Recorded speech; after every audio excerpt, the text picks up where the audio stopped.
मुद्दा इतना बड़ा मुद्दा बंगाल में क्यों बन गया है। अगर आपको याद होगा कि बिहार में भी एसआईआर पर खूब चर्चा हुई, लेकिन जो ऐसा कोई भी वहां पर शख्स नहीं मिला जिनका वोटर आईडी कार्ड था, जो जेन्युइन वोटर थे, उनको वोट करने का मौका नहीं मिला। क्या बंगाल में भी अगर ये पॉलिटिकल रेटरिक है, इसकी सच्चाई क्या है, ये रिपोर्ट देखिए।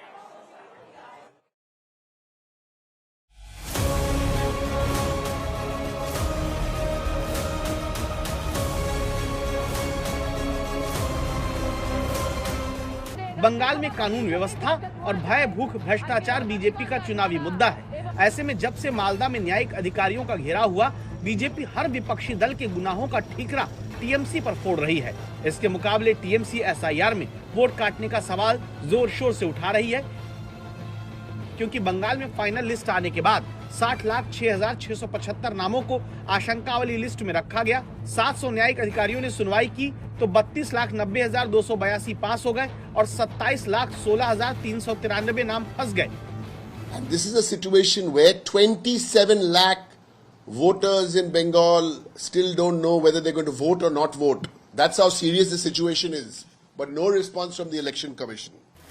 दरअसल 27 लाख जो फंसे, उनकी सुनवाई 19 ट्रिब्यूनल्स में हो रही है, लेकिन चूंकि 6 अप्रैल को पहले चरण की वोटर लिस्ट फ्रीज हो चुकी है और 9 अप्रैल को दूसरे चरण की भी वोटर लिस्ट फ्रीज हो जाएगी। ऐसे में ट्रिब्यूनल से हरी झंडी मिलने की उम्मीद कम है। दूसरी तरफ आंकड़े बताते हैं कि जो 27 लोग और भी अयोग्य करार दिए गए, उनमें टॉप 5 जिलों में मुर्शिदाबाद है, जहां पर 4,55,137 नाम कटे। उत्तर 24 परगना में 2,65,077 वोट कटे।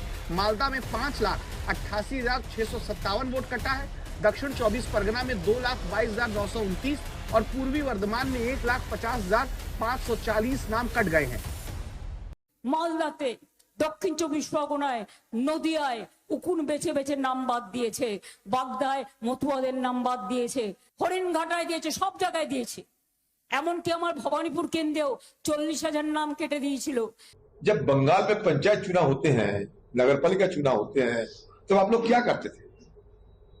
नामांकन तक भरने नहीं देते आप लोग, बताइए तो। बंगाल में पंचायत चुनाव में, नगरपालिका चुनाव में जब सूबे की चुनाव आयोग ने ये सारे चुनाव कराते हैं, तो नामांकन भी नहीं भरने दिए जाते हैं। तो किसके खिलाफ आप क्या करोगे? ये राहत आपने दिखाई है। और अगर चुनाव आयोग आपको सम्मान नहीं देते तो जाके आंदोलन कीजिए ना, विरोध कीजिए, आपके दीदी को वकील बढ़ा के सुप्रीम कोर्ट भेजिए ना, हम लोग आपके साथ आए। दूसरी ओर पीएम मोदी कह चुके हैं कि एसआईआर में नाम उसी के कटे हैं जो भारत के वैध मतदाता नहीं है, और इस बार बंगाल में चुनाव बिना किसी भय, भ्रष्टाचार और दबाव के होगा। आज तक ब्यूरो।